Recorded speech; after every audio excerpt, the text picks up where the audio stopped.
বিএনপির মহাসচিব মির্জা ফখরুল ইসলাম আলমগীর জানিয়েছেন, প্রধান উপদেষ্টার বক্তব্যে ভিন্ন মত থাকতে পারে, তবে নির্বাচিত সংসদেই অমীমাংসিত বিষয়ে সমাধান হবে বলে আশাবাদী তিনি।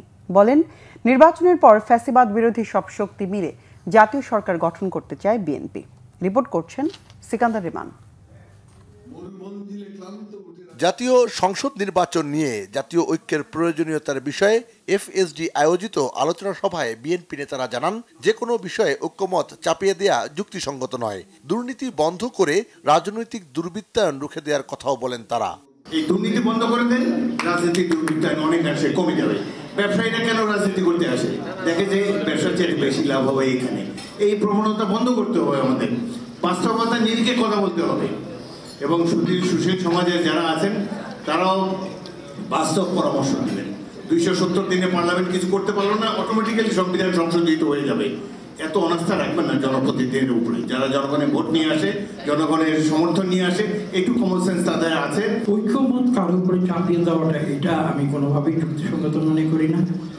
আবার অন্যদিকে যাদের ঐক্যমত নেই তারাও যে একেবারে বিদ্রোহী হয়ে যাবেন, এটাও কোনো আমি যুক্তিসঙ্গত কথা মনে করি না। সব কিছুতে সবাই একমত হয়ে যাবে, আমি সেই ধরনের কনসেপ্টে বিশ্বাস করি না। মানুষের কথা বলার স্বাধীনতা থাকতে হবে, and we must agree to disagree. এটাই হচ্ছে গণতন্ত্রের মূল কথা।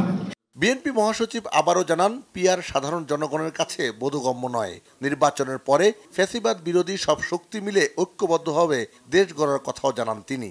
পিআর অবশ্যই জনগণের কাছে এখন পর্যন্ত বোধগম্য নয়, এটা আমি আজকে আবার পরিষ্কার করে বললাম। এটাকে বোধগম্য করার চেষ্টা করতে হবে, তাদেরকে বোঝাতে হবে।